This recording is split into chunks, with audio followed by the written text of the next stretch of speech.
Dear student, मैं राहुल सक्सेना। बेटा आप पढ़ रहे हैं 11th की फिजिक्स। आपका चैप्टर सेकंड चल रहा है, यूनिट एंड मेजरमेंट।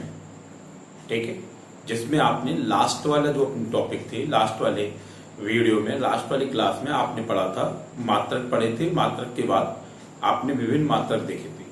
अब आपका एक नया टॉपिक शुरू हो रहा है और वो टॉपिक है विमा।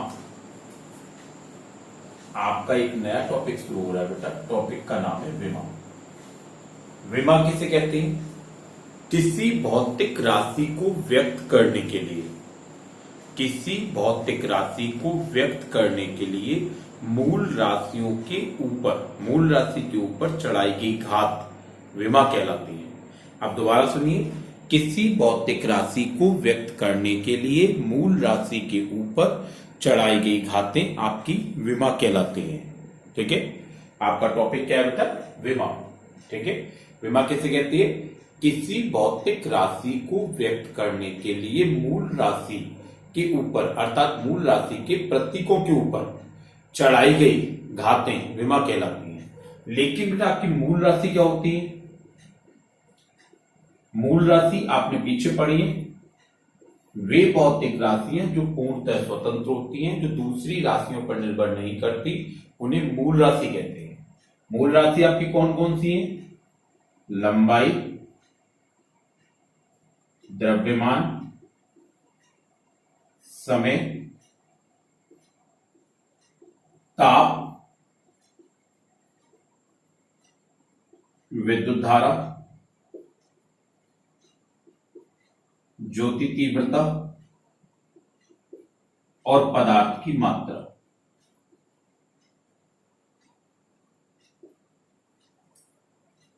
आपने पीछे पढ़ा है बेटा, दोबारा बताऊंगा आपको। मूल राशि किसे कहते हैं? वे भौतिक राशियां जो पूर्णतः स्वतंत्र होती हैं, दूसरी राशियों पर निर्भर नहीं करती, उन्हें मूल राशि कहते हैं। मूल राशियां आपकी 7 होती हैं: लंबाई, द्रव्यमान, समय, ताप, विद्युत धारा, ज्योति तीव्रता और पदार्थ की मात्रा।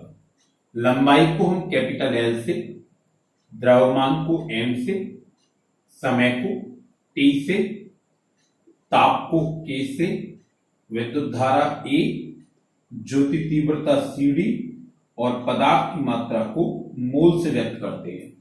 लेकिन खास बात यह है, जब हम विमा के संदर्भ में लिखते हैं बेटा, तो इन सबको इस तरह से बड़े ब्रैकेट के अंदर लिखते हैं। बड़े ब्रैकेट में इन प्रतीकों के लिखे होने का तात्पर्य यह है कि हम विमा के संदर्भ में बात कर रहे हैं, हम जो बात कर रहे हैं वो विमा के लिए कर रहे हैं। ठीक है, दूसरी बात यह, आपकी लंबाई, द्रव्यमान, समय, ये जो राशियां हैं, इन्हें इनके नाम के फर्स्ट लेटर से, लेंथ, मास, टाइम, उनके फर्स्ट लेटर से रिप्रेजेंट किया जाता है। और बाकी की जो 4 राशियां हैं वो उनकी मात्रक यानी कि जो यूनिट्स हैं उनके लेटर से रिप्रेजेंट करते हैं। जैसे ताप के लिए केल्विन का के, विद्युत धारा के लिए एम्पियर का ए, ज्योति तीव्रता के कैंडेला के लिए सी डी और पदार्थ की मात्रा के लिए मोल।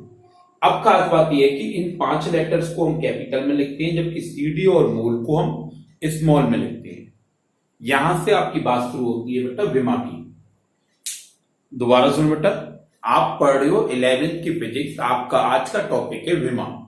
विमा कैसे कहते हैं? किसी भौतिक राशि को व्यक्त करने के लिए मूल राशि के ऊपर चढ़ाई गई घातें आपकी विमा कहलाती है। लेकिन मूल राशि को लिखने के लिए बेटा हम किस तरह से लिखते हैं? तो आपकी मूल राशि ये 7 है, इन्हें लिखने का तरीका यह है कि इनके ये सिंबल है। जैसे लंबाई के लिए एल, द्रव्यमान के लिए एम, समय के लिए टी, ताप के लिए के, विद्युत धारा के लिए ए, ज्योति तीव्रता के लिए सी डी और पदार्थ की मात्रा के लिए मोल। ये इनके संबंध, ये इनके प्रतीक है जिनसे इन्हें व्यक्त करते हैं। लेकिन जब हम विमा के संदर्भ में व्यक्त करते हैं तो फिर हम इन्हें बेटा बड़े ब्रैकेट के अंदर लिखते हैं। ठीक है, जो घात चढ़ाई जाती है वो आपकी विमा कहलाती है, और विमा को व्यक्त करने वाला व्यंजक जो सूत्र है वो आपका विमीय सूत्र कहलाता है। वो आपका क्या कहलाता है बेटा? विमीय सूत्र कहलाता है। ऐसा व्यंजक, ऐसा सूत्र जो किसी भौतिक राशि की विमा को व्यक्त करता है उसे हम विमीय सूत्र कहते हैं। उसे हम क्या कहते हैं? विमीय सूत्र कहते हैं। ठीक है, और अगर किसी समीकरण के दोनों पक्षों में और यदि हम किसी समीकरण के दोनों पक्षों में विमीय सूत्र लगा दें तो वो फिर हमारा कहलाता है विमीय समीकरण। वो हमारा क्या कहलाता है?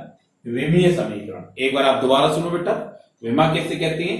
किसी भौतिक राशि को व्यक्त करने के लिए मूल राशि के ऊपर चढ़ाई गई घातें विमा कहलाती है, और जो व्यंजक विमाओं को व्यक्त करते हैं वो हमारे विमीय सूत्र कहलाते हैं। और यदि हम किसी समीकरण के दोनों पक्षों में विमीय सूत्र रख दें तो वो हमारा कहलाता है विमीय समीकरण। विमाओं में ये खास बात आपको याद रखनी है बेटा कि आपको इन्हें इस तरह से कैपिटल लेटर के अंदर लिखना है, ठीक है। ये आपके कैपिटल बड़े बॉक्स के अंदर लिखना है, बड़े ब्रैकेट के अंदर लिखना है, ये कैपिटल लेटर ही रहेंगे और ये स्मॉल रहेंगे बेटा, ठीक है। अब आप देखो, मैं आपको विमाएं निकाल के दिखाऊंगा कि किसकी विमा किस प्रकार से निकालते हैं। अब मैं आपको विमाओं को निकाल के दिखाऊंगा कि जो किसी की भी भौतिक राशि की जो विमा है उसे निकालने का तरीका क्या है, ठीक है। अब हम विभिन्न भौतिक राशियों की विमाएं ज्ञात करेंगे।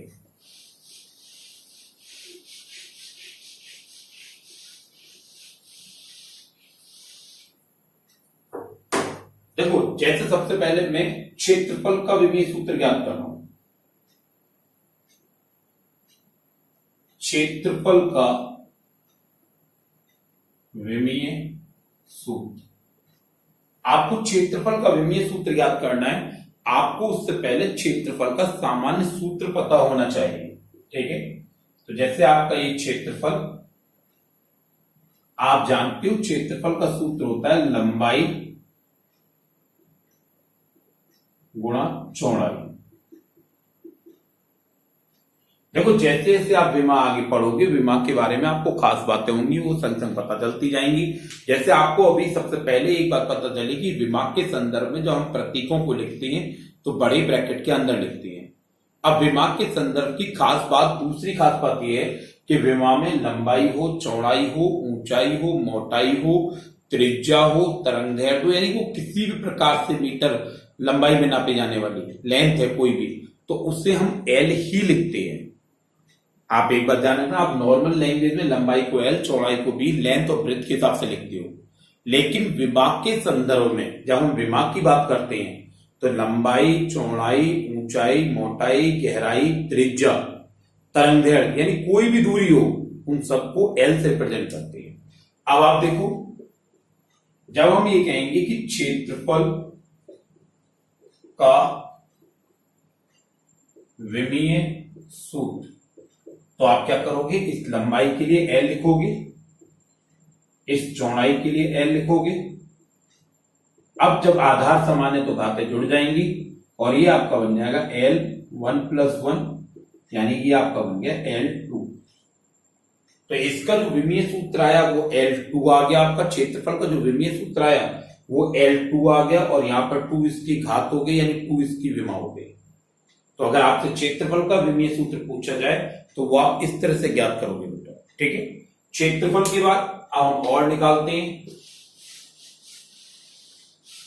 क्षेत्रफल के बाद जैसे मान लो आयतन का विमीय सूत्र,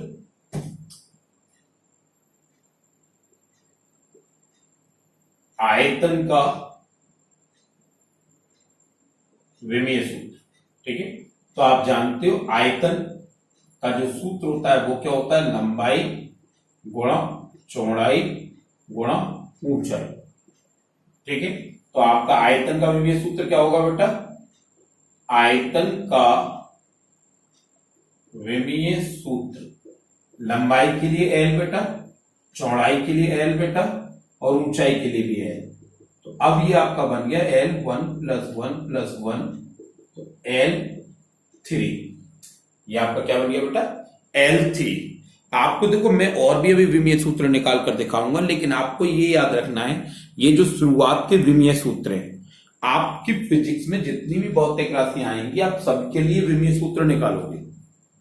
आपकी जितनी भी फिजिक्स में भौतिक राशियां आएंगी आप सबके लिए विमीय सूत्र निकालोगे। आपको ये याद रखना है कि आपको शुरुआत के कुछ विमीय सूत्र ऐसे होने चाहिए जो टिप्स पर याद हो, क्योंकि वो बार बार उपयोग में आएंगे तो आप बार बार उन्हें निकालोगे नहीं, ठीक है।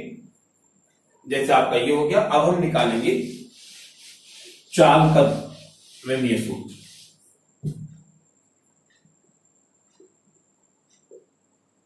चाल का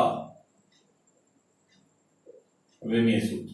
तो चाल का सूत्र आपको पता है, चाल बराबर होता है दूरी बटे समय। अच्छा एक बात ध्यान रखना, विमाओं में कुछ कमियां भी हैं।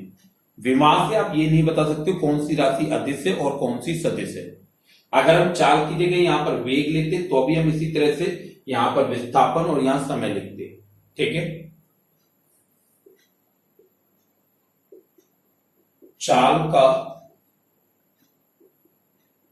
विमीय सूत्र, चाल का विमीय सूत्र क्या होगा, दूरी के लिए क्या आएगा बेटा आपका एल आएगा, समय के लिए टी आएगा। अब ये टी समय नीचे से ऊपर जाएगा तो इस पर जो 1 की घात है वो हो जाएगी -1 की घात, ठीक है। तो ये आपका क्या बन जाएगा एल टी -1। तो चाल का विमीय सूत्र एल टी -1। अगर बेटा ये वेग होता, अगर ये वेग होता तो वेग का भी विमीय सूत्र आपका यही आता। अगर ये वेग होता तो वेग का जो विमीय सूत्र है तो भी यही होता।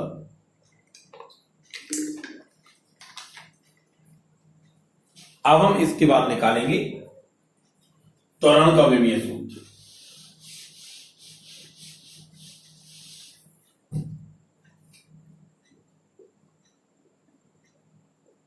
त्वरण का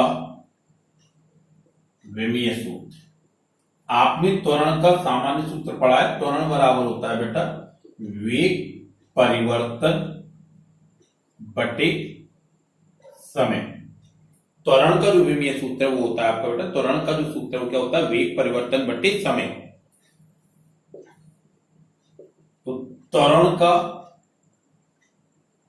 विमीय सूत्र, अब देखो वेग परिवर्तन मैंने ये इसलिए लिया है, मैं आपको आगे भी कुछ और भी करके दिखाऊंगा। मैं इसीलिए आपसे ये कह रहा हूं कि आपको ये विमीय सूत्र जो है वो याद करनी है। क्यों याद करनी है, जैसे जैसे आप बढ़ोगे वैसे वैसे हर बार फंडामेंटल बिल्कुल पीछे से नहीं चलेंगे, बल्कि आप जो सूत्र निकाल रहे हो वो भी काम आएंगे। जैसे यहां पर वेग परिवर्तन है तो वेग परिवर्तन का विमीय सूत्र वही होगा जो वेग का है, अर्थात जो चाल का है। तो यहां पर जब आप वेग परिवर्तन का विमीय सूत्र लगाओगे तो आप उस एल टी -1 को सीधे सीधे लगा सकते हो, ठीक है। वेग परिवर्तन का विमीय सूत्र सीधे सीधे एल टी -1 और समय का आपका टी, जब ये नीचे से ऊपर गया तो ये आपका -1 हो गया। ये जैसा था वैसे का वैसे ही बेटा, ये टी नीचे से ऊपर गया, इसके ऊपर 1 की पावर है प्लस की, ऊपर जाकर माइनस की, तो ये क्या हो गया आपका एल टी -1 तो ये आपका हो गया एल टी -2। ये आपका त्वरण का विमीय सूत्र आ गया। इसीलिए मैं आपसे बार बार कह रहा हूं कि ये जो सूत्र है बेटा आपको वो याद करने हैं, ठीक है। अब त्वरण के बाद आप अगला देखो बल। त्वरण के बाद अब आप अगला देखो बल का विमीय सूत्र, ठीक है। और बल का फॉर्मूला आपका क्या होता है बेटा, द्रव्यमान इनटू त्वरण, ठीक है। तो ये आपका क्या हो गया, बल का विमीय सूत्र बराबर द्रव्यमान के लिए क्या आएगा m, लेकिन त्वरण का विमीय सूत्र अब आपको सीधे सीधे लगाना है। तो वो आपने अभी निकाला था, क्या हो गया LT -2, तो ये आपका क्या हो गया MLT -2। तो इस तरह से आपका बल का जो विमीय सूत्र है वो क्या आ गया बेटा MLT -2 आ गया।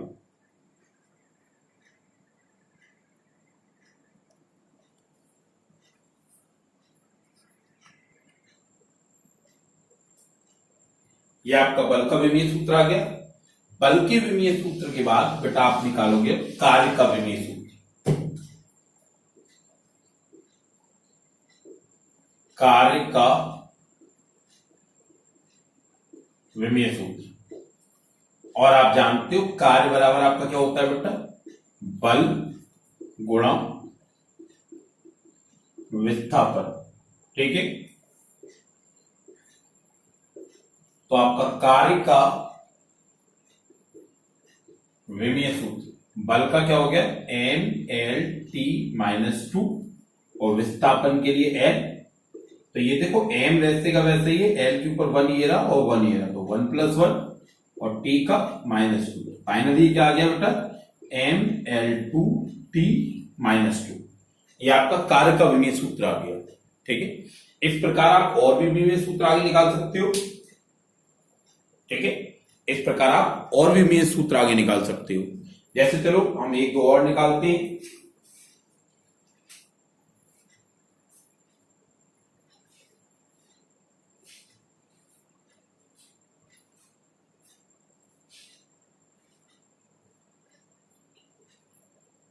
अगला हम निकालते हैं शक्ति।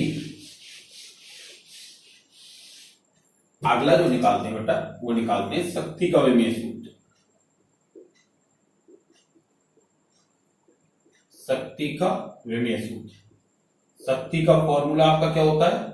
शक्ति का फॉर्मूला होता है कार्य बटे समय। ठीक है, तो शक्ति का विमीय सूत्र क्या हो जाएगा आपका बेटा? कार्य का विमीय सूत्र mL_t-2 mL/2t-2 और समय का t। ये ऊपर जाकर mL/2t-2 और ये t-1 mL/2t-3। अब आपका क्या हो गया बेटा? mL/2t-3। इसके बाद बेटा आप विमा निकालो कोण की। उसमें एक खास बात है, देखो आप अभी आपको कोण का विमीय सूत्र निकालना है। कोण का आपने सामान्य सूत्र बेटा पढ़ा है चाप बटे त्रिज्या। कोण का जो सामान्य सूत्र है वो आपने पढ़ा है चाप बटे त्रिज्या। कोण का विमीय सूत्र चाप की जगह L, त्रिज्या की जगह L। चाप भी लंबाई है, त्रिज्या भी लंबाई है, तो ये आपका क्या हो गया? L ब्रैकेट में L-1 L1-1 that is L0। जब इस तरह की स्थिति आ जाए बेटा, जब इस तरह की स्थिति आ जाए कि L0 अर्थात M0 T0 सब जीरो आ जाए, यानी आपका कुल मान 1 बन जाए, तो हम ये कहेंगे वो राशि विमाहीन है। अर्थात कोण एक विमाहीन राशि है। अर्थात कोण जो है वो कैसी राशि है? एक विमाहीन राशि है। ठीक है, कोण कैसी राशि है आपकी? विमाहीन राशि है। दोबारा सुनो, आज आपने जो पढ़ा बेटा वो आपने पढ़ा विमा। आपने जो टॉपिक पढ़ा आज का वो था विमा। विमा किसे कहते हैं? किसी भौतिक राशि को व्यक्त करने के लिए मूल राशि के ऊपर चढ़ाई गई घातें विमा कहलाती हैं। और मूल राशि कैसे लिखते हैं आप? मूल राशि को उनके प्रतीकों के रूप में लिखते हैं। लंबाई, द्रव्यमान, समय, ताप, विद्युत धारा, ज्योति तीव्रता और पदार्थ की मात्रा। इन्हें आप इनके प्रतीकों से लिखते हो। ठीक है, उसके बाद आप विमा को निकालते हो। देखो विमा जो है उसमें बहुत महत्वपूर्ण है, उसके कुछ उपयोग भी है। हम विमाओं की सहायता से ये ज्ञात कर सकते हैं कि हमारा जो दिया गया समीकरण है वो सत्य या नहीं है। हम विमाओं की सहायता से विभिन्न भौतिक राशियों के बीच में संबंध भी स्थापित कर सकते हैं। हम विमाओं की सहायता से एक राशि के मान को दूसरी राशि में परिवर्तित भी कर सकते हैं। वो अभी हम आगे की क्लासों में देखेंगे। ठीक है, ये आपके विमा का टॉपिक शुरू हो गया। मैं आपको पीडीएफ भेज रहा हूं, आप अपने नोट्स बनाते चलो कंप्लीट बेटा। धीमे धीमे इसे भी आप काम को आगे बढ़ाते चलो। आपके पास मेरा नंबर है, अगर किसी को कोई दिक्कत हो तो आप मेरे को फोन कर सकते हो, मैसेज कर सकते हो। ठीक है बेटा, आज इतना है।